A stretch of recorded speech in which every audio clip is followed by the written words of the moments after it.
Yo, welcome back. Today, I'm coming at you with another game. This is an instructive loss, or I should say, a lesson to be learned. Things to consider. As you can see, I am in second place with 51 points, and I've lost to Blue, who is in his 13s, and by only 2 points. So in this game, you will see the critical errors that occur by stagnating to take an enemy's king and properly positioning your pieces to take an enemy's king when they're about to go down, or you suspect that they're about to go down, or they're simply losing. So without further ado, let's begin. And sorry, I'm a little bit under the weather, but I have the red pieces, which is always ideal, and the strongest player in the game is yellow, who is directly across from me. As I've said, this is always a good thing. The weakest player is to my right, which is pretty good for attacking, and blue is decently rated as well. So he knows how to play the game, and let us see why he was able to take a win from me, I believe. So I start off with the knights, blue and ketos. Yellow goes for the center, and green is going for the center in his own unique way. I've never seen that opening before, but it looks like a sort of a noob opening, I will maybe say. Two knights, I think this is the most versatile. Yellow is being defensive there. Green is continuing with his plan. I fiend Keto on the king side. Now, since green is a weaker opponent, I feel that it is safe to castle king side here, especially since it's ideal that green's king is also on the right. And as I've said in my previous videos, this means that both blue and green have the pseudo black pieces, as you could say. So they castle to the left, and yellow and red have the pseudo white pieces. So this is good for me. Green defends that pawn that he wants to push. Now blue is going to the center, so I decide that maybe it's time to see what will happen. Wait for them to kill each other before I make my move. And this is always a good strategy in general. It's one of 3 of the best strategies that I've found in this game. The other 2 being the immediate queen, which can work at the beginner levels. And the third one is attacking right away.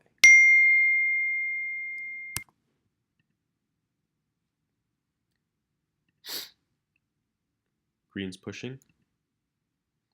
And now I prepare my bishop to come out. Now, I always preempt this move because I want to maybe bring my knight here and then here. The dubious opening. And now that will be defended by the bishop, and it will be also defending my king. So a knight here is a pretty good use of a knight, I find, because it can defend this pawn if I ever want to push along with the bishop. And then they can play king up and then have 3 defenders on that pawn if, say, this file or this file ever becomes open to be barreled down on my king. And these diagonals as well, yellow, green, fiend ketos. So now blue is declaring intent. Sometimes if blue is distracted, I like to push the pawn up, 1, and this allows the exchange, but sometimes blue will miss it, and also It's fairly good because it shows the other players that I'm not afraid to exchange pieces. And so that way they always will have to be careful of me in that regard. And usually that strategy works in a room full of higher rated opponents. So now yellow, um, opening up with the king. I wouldn't advise this, but he has bishop to defend. But as you'll see, will it be enough if green decides to check? And the answer is no, because now here green takes that queen, and maybe yellow just misses it. But green, being the lower rated player here, is happy to exchange because he's maybe thinking that yellow, being the highest in the room, is most knowledgeable about the game, most skilled with his pieces. So any trades with yellow are beneficial to green. And you'll see now blue take advantage of this. And blue showcasing what style of player he is. And this is fairly typical of someone around blue's rating. Not too good, not too bad, but still figuring out the odds and ends. So here maybe would be a perfect opportunity for me to push in higher rateds, but I decide not to go that route.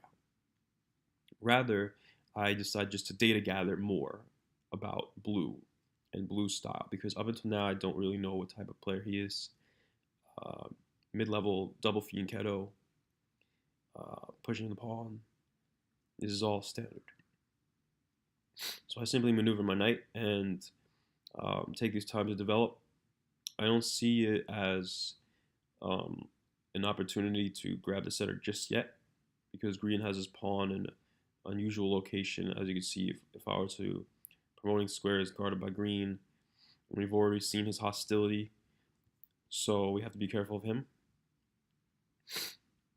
And now blue is showcasing what type of player he is, and taking the time and the tempi to grab that pawn is maybe not so great, because yeah, sure, you win a pawn, but 1 point is 1 point. And although it is in fact decisive in this game, because as you can see, blue will go on to grab this pawn as well, 2 points ahead, 53 to my 51.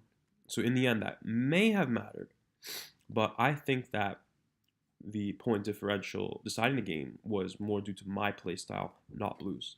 So we will see though that, as I said, taking this time to grab these pawns simply are 2 points, arguably really negligible in my opinion. 2 points here and there, 1 point, maybe a pawn, is nothing compared to a queen, a king, 20 points. So why not develop the knight? Why not develop the bishop? Why not push instead and develop your own pieces? In addition to that, yellow, even though he's under attack now, is still the highest rated in the room.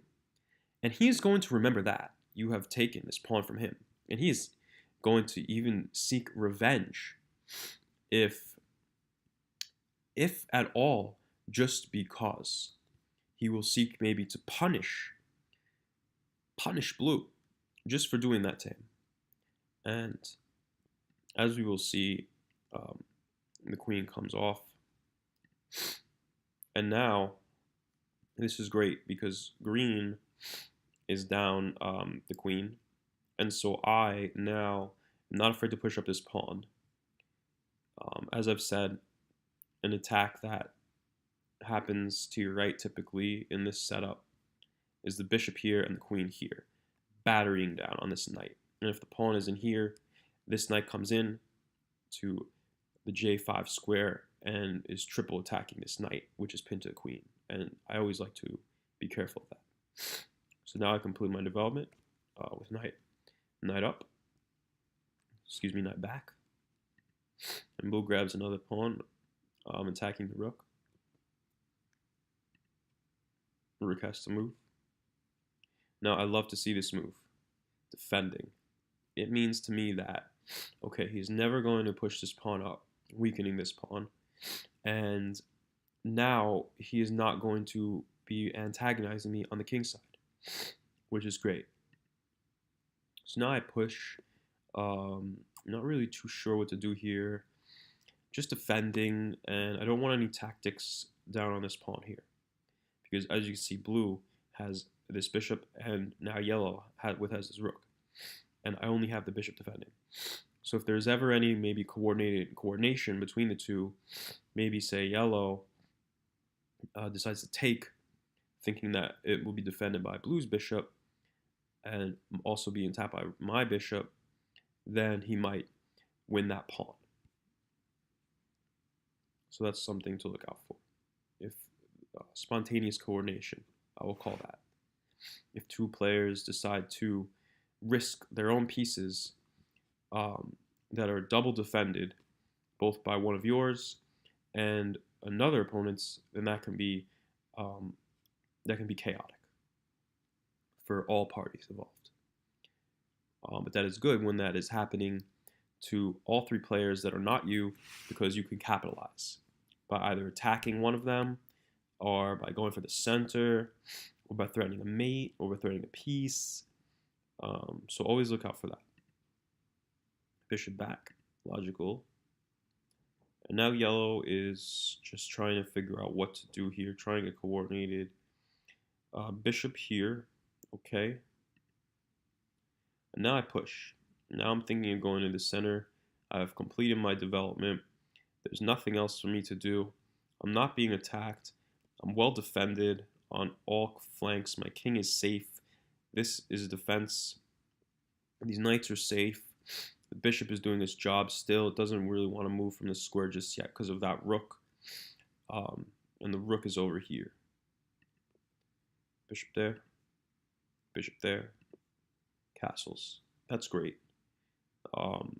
Now he's just never going to attack by pushing these pawns me. So that is good for me and for him. Push. He pushes. This is okay.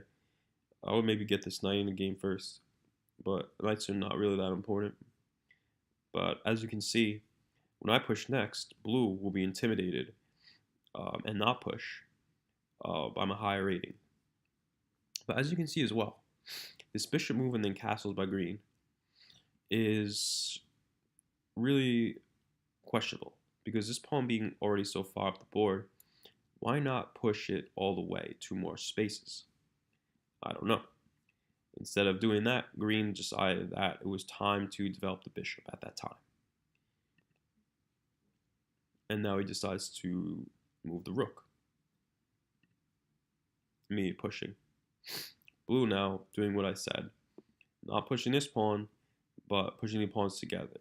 That's always good if you push the 2 center pawns together when the center is relatively free.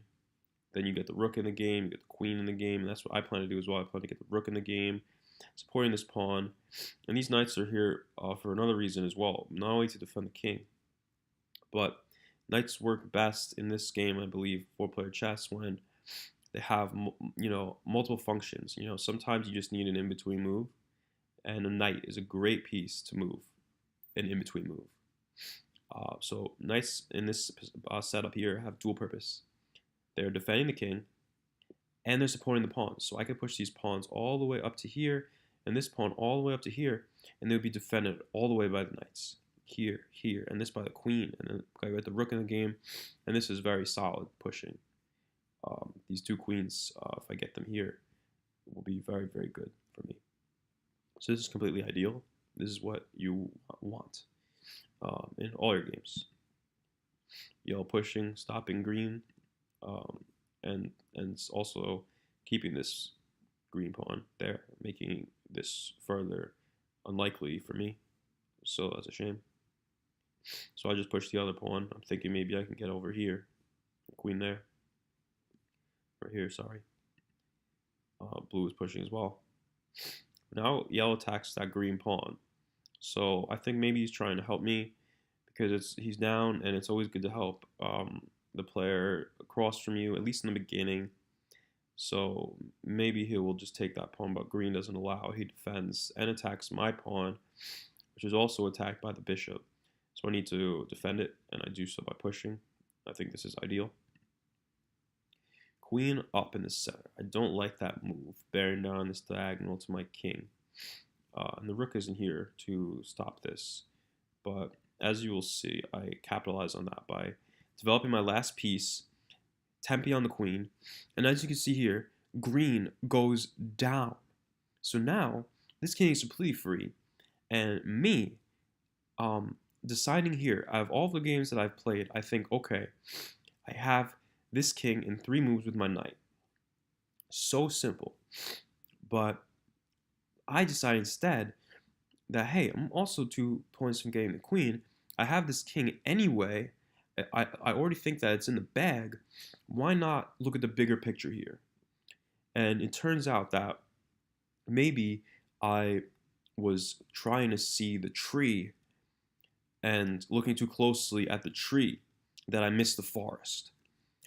I think a better approach would be I've just got the king simply and get 20 points up. As at this point in the game, I have 0 points. Blue has a few from yellow, and yellow maybe has a few from green. I think yellow has 9. And me, getting that 20 points right off the bat would be the advantage that I needed to really secure this win. Because now that green goes down, I have a tremendous advantage. I can push, take, and queen over here with this pawn. I have space over here. We're sandwiching blue, who was already antagonized by, yellow was already antagonized by blue, as I've said before when he grabbed these 2 pawns. So it makes sense that yellow would want to punish blue for this now, especially since it's so hard to attack me, being across from me, as I've said in my earlier videos. But I don't do this. He has to move the queen anyway, so why not attack this rook? And yeah, I think that this is okay. But here, this knight moves, attacking the queen, defending the rook, and now this knight was here, right? And so it leaves this square. This diagonal is open, and now you see that if I push, blue just takes this knight, which is what happens. And now I have a choice to make. I know blue's going to come here and attack this king. So I could play knight here, attacking the queen and defending the square. So he would probably take this pawn. But I don't want that. I decide that the material advantage is surmountable now enough that I can give blue this king. Him being the lower rated player, I think I can checkmate him. But as you can see, that proves a little difficult, and I try to, but blue does win by points, even though I could have won by skill and material.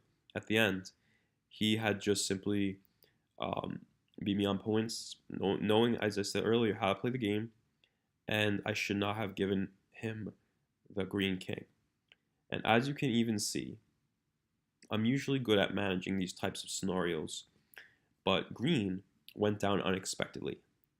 And I will tell you, as a spoiler, yellow also starts to have time pressure, time issues as well towards the end.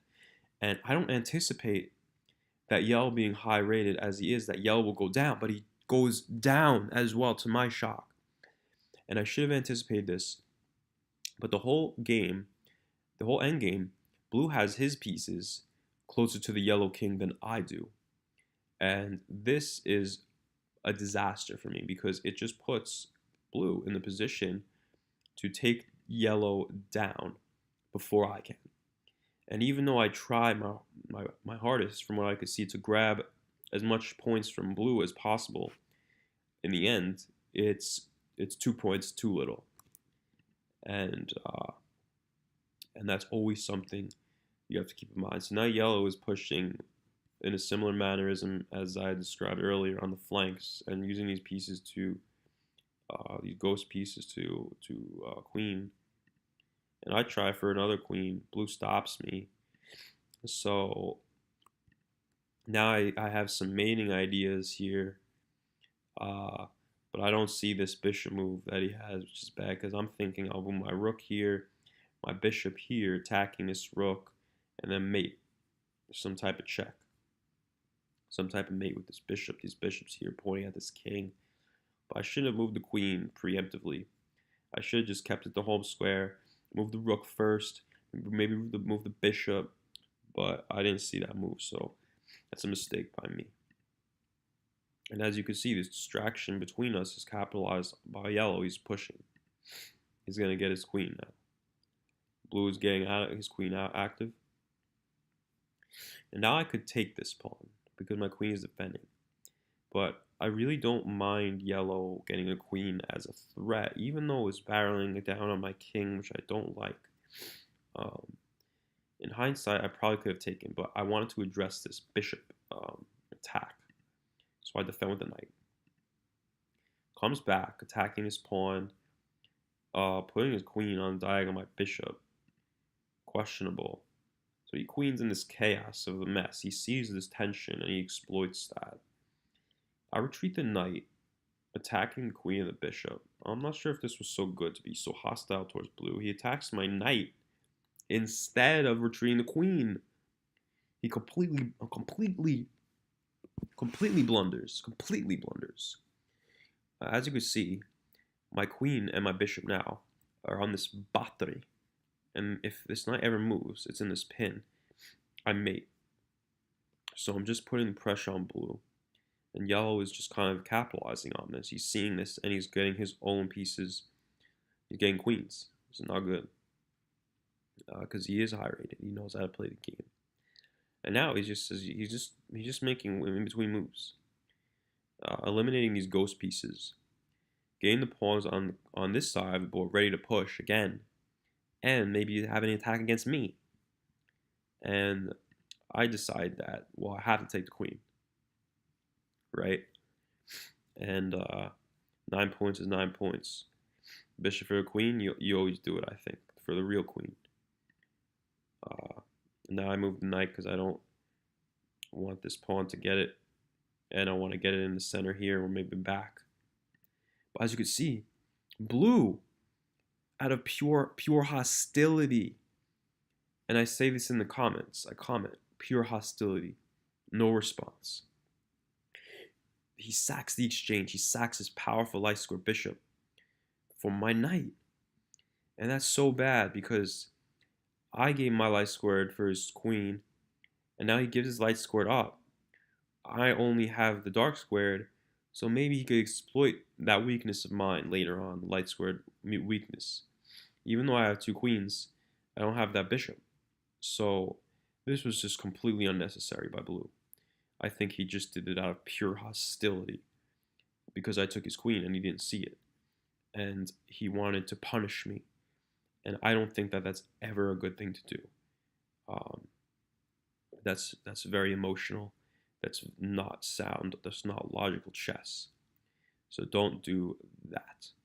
But as you can see from what I said earlier about these pawn grabs by blue, blue is a pretty aggressive player, pretty volatile player. So I'm now starting to see this, and I decide now that it's beneficial to me to be more careful of blue and be more preventative of yellow as well. And as I said, he's just taking these ghost pieces. So I decide to centralize, also getting the battery back. He finally gets the knight in. And I could actually take this knight, which I only realized later on. Blue probably wouldn't have realized this. If I say play just queen, on any one of these light squares, attacking this knight, he doesn't notice this tension. This is a higher degree tactic, I would say, that maybe some of blue's caliber isn't accustomed to. Yellow continues with his plan. I take this knight, and he can't take it back. Even though I have my queen, he can't take it back because then I would mate him right here. And I don't know, actually, based on his previous moves, maybe he either wouldn't see it, which is a probability, or he would be purely hostile towards me and just take my queen and say, you know what, I don't want to play anymore. I want to give yellow chances for the win. I'll just take this queen and give red my king, and maybe that's a potential as well. But I doubt that. And anyway, I don't see the move. So now yellow is getting down on my king. I don't like this. I push, just getting a little more solid. He pushes as well. Probably should have anticipated that. Probably should have defended this diagonal. Maybe queen here, maybe bishop here a little bit more. But lessons to be learned. I just take. He has to take. Pushing again. That's trying to get that other queen. At least blue's trying to stop him. So he's doubling now. I'm centralizing the rooks. And now they're starting to attack each other. I'm starting to not attack blue. So this is great. Blue attacks me. He doesn't want to trade rooks. That's good. Now yellow is actually looking like he could get some more queens, but blue would better take that. And I do give him the opportunity to. And for whatever reason, he does not. He does not take yellow's pawn. So, damned if I do, damned if I don't. He attacks my rook, defending his queen square as well. Now yellow just queens. But I actually moved his queen previously over here in order to both have some potential against blue, maybe as well, but also to have the secret attack against yellow. And now, as you can see, I forked the rook. So I give blue the chance to hit yellow, get a queen, and not attack me anymore because I'm gifting him this. And as you can see, I learned this behavior from blue when green attacked yellow, taking his queen, giving him a check, giving essentially the opportunity to blue to take material from yellow. And because of that previous behavior that I noted of blue, due to that data gathering analysis, I now mimic green's actions earlier in the game by attacking yellow and giving blue the opportunity to grab material from yellow as well. So this is always good when you have predictive prowess over your opponent's behaviors and specific strategies and playstyles. That is by far a tremendous psychological advantage that is, I think, almost exclusive to four-player chess, really, or it's much more important in four-player chess, for sure. So as you can see, exactly what I had anticipated occurs. He completely takes the opportunity to not only queen, but take that queen back from yellow. And I don't want any queens here from yellow anymore. I decide he is the highest rated guy.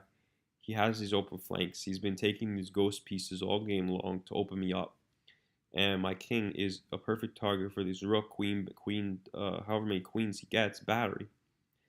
And of course I could always push this pawn up, defended by the bishop, defended by the knight, and put the king here. And have king k2, defending 3 times. But if anything ever happens to this knight or this bishop with this tension, then I am in trouble. And I never want to have my king in a position to be checked. And if it was on k2, even if it was defended by the pawn, it doesn't have this sort of double pieces in between the king. So if you see here, yellow might sack by taking this pawn. It wouldn't be checked because the bishop is obstructing from my king. So further, a really good defender. But if my king is here, say blue gives check and yellow checks again, then that's going to be mate to me. So I decide at this point that, an opportunism for me would be to take yellow down or weaken yellow. And that is exactly what I do by using blue to exploit his previous playstyle and know that he will take from yellow because I give him the chance. And as you can note, blue, even if he wanted to, couldn't really do anything against me that would benefit him because I'm well defended, I'm well protected. Even if he queened here and checked instead, I just take that back and he loses the queen. And why would he want that when he has worked so hard to get it? I bring queen back, looking to get here. And now blue is coming to attack me. So I don't want to allow this push. But I have to be a little careful now. And now I get that battery. He obstructs with the rook. I push. Just improving. I don't really see what to do, although I should probably have thought about centralizing these queens towards my king a little bit sooner. Because I see some opportunities, actually, that both players could have against me. So he's pushing this pawn now. I'm trying to get behind. That's good for me because they're attacking, each other. I get the queen up, now renewing this battery. And this pawn is always here to be pushed if I want to obstruct this diagonal for whatever reason. Say knight here, and that does happen. I give check to yellow. Now this whole time I'm thinking, okay, how can I get at yellow? How can I get at blue? How can I weaken either one? And I always see that now this back rank, ever since this rook move, is free. But these knights are kind of cumbersome to that regard. And so I actually want to get back here, but I'm seeing that I have this in-between move. I can check yellow, making it look like I'm attacking yellow, but as you'll see, and blue as well, look at that, takes the chance to take more material from yellow. And as I said earlier, this is the same thing that I was talking about. Yeah, blue's predictability is high because this is the third time that he has taken from yellow when yellow was given check. First it was green, then it was me, and now me again, confirming the validity of blue's predictability. So we can conclude now, since the third time is a mathematical pattern, third time's a charm, we can see that blue is a highly predictable player. And this is bad for him. And probably a very distinct psychological tactic that he is unaware of is that you don't want to be predictable at all, ever. You want to be as unpredictable as possible. So that way, none of the players are ever going to be able to discern what you're going to do at any time, for any reason, and for any pattern. So it is always optimal that you don't have any patterns associated with you, any recognition that can be data gathered by the opponents or discerned by them your play style. So that's an advanced strategy I have imparted towards you guys, and I hope that it finds you well. And if you guys have any other suggestions to maybe data gather the opponents and improve on that strategy, please let me know in the comments. I'd love to talk chess theory. Okay, so he's attacking. And now, as you can see, I am on this light squared diagonal where I wanted to get the whole time to attack and give check to blue. And I also want to get to attack this knight and take it away. If this queen ever moves, which I could probably get blue to do, or he might even do it on its own. It's kind of weird here. Now the rook is not coordinated. He's sort of attacking yellow. He's sort of attacking me. This rook is here. He's uncoordinated now. Blue is uncoordinated. His pieces are up the board. Too many pieces are involved in the attack. Yellow is defending. I'm attacking with one piece, which is always, in my opinion, ideal. You always want to be staying coordinated in your home row, which I am, and be simultaneously attacking multiple players, as I have with this battery, I have with this rook coming down, this battery maybe, and just having one piece off the board or in a non-native location attacking. And so back to my strategy, I was going to say if I ever take this knight away, Say if he moves his queen, then he can't take it back with this knight because I would have mate. So maybe blue is starting to realize this now because he goes king here, and sorry, he'll go knight here, but you'll see that. So attacking the rook, that's great. I think he might take that, but I don't know why I think that, because yellow's a high-rated player, and you don't ever want to exchange pieces, especially when you're down. So battering up on his knights, and maybe even my knight as well, because I noticed this. And say my queen wasn't here, say he's still here. Blue takes his knight away, say with his rook.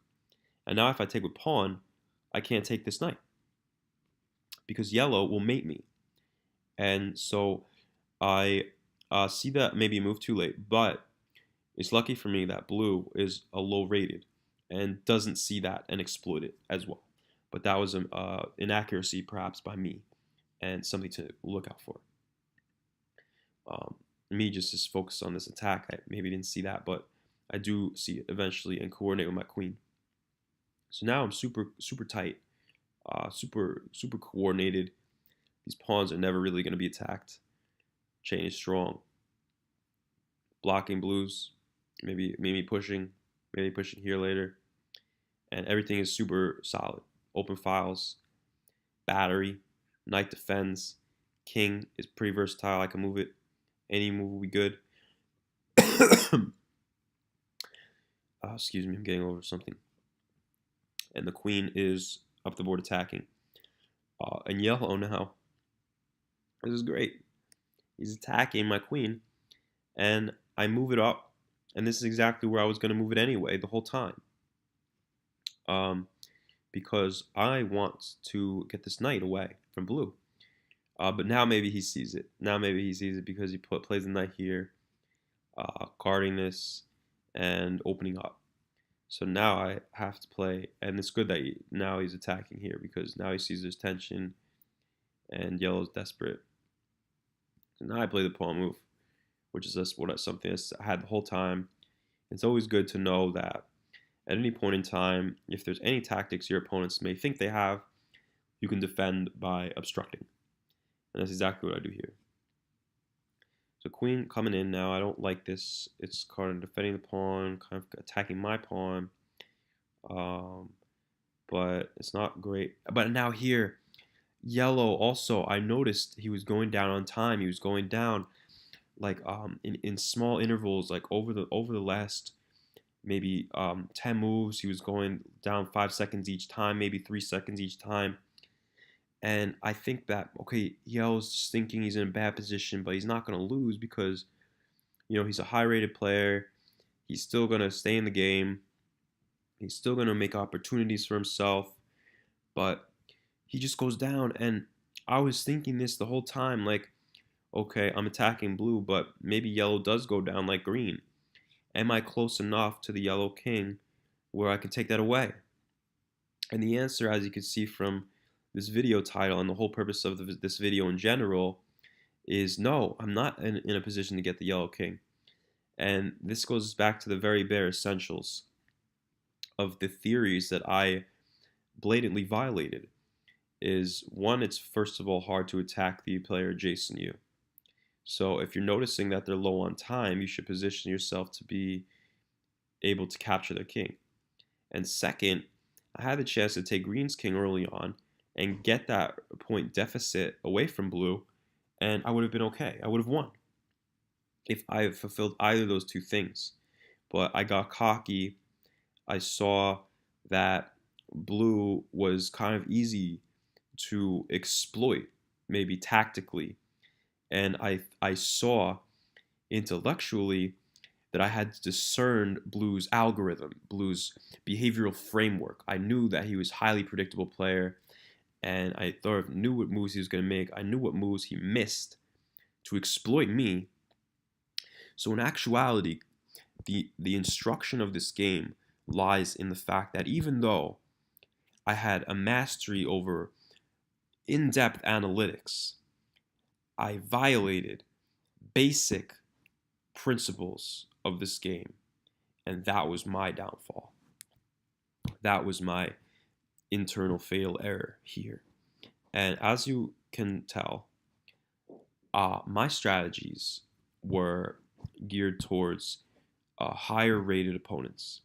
So all of these theories would have been more um, sound, would have given me a high probability of getting a win if every player was in the 15s.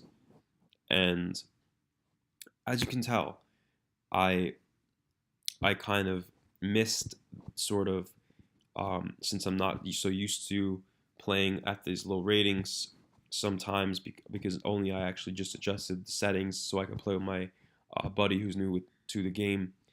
Um, is something you always have to consider with low rateds is the increased volatility of their play styles, and that I was sort of always been aware of, but I was not in the mindset this game.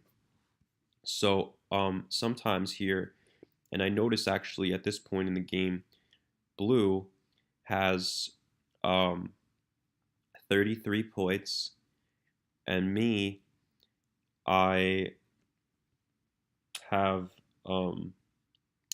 less. I have I'm about 15 points behind blue.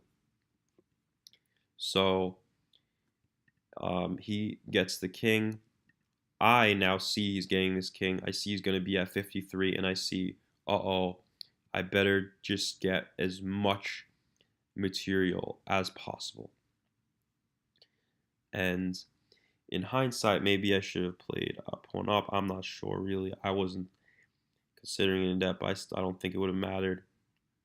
But I'm trying to just get as much points as I can from blue. And sometimes, so he gets the king here. Now it's my turn to play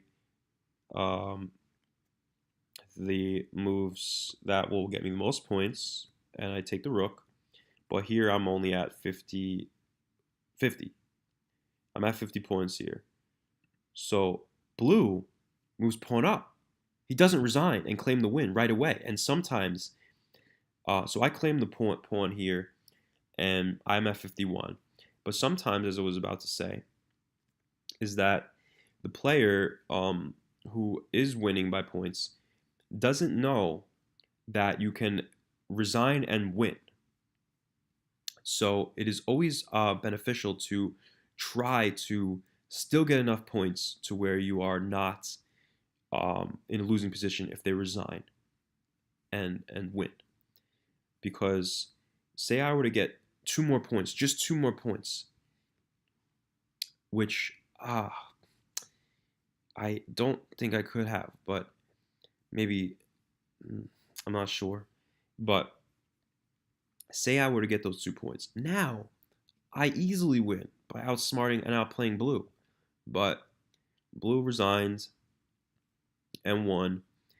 Usually these ratings, players at these ratings, they do know that you can resign and win.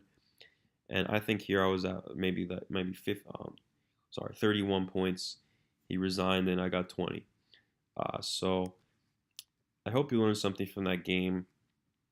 Always a pleasure. And let me know what you guys think.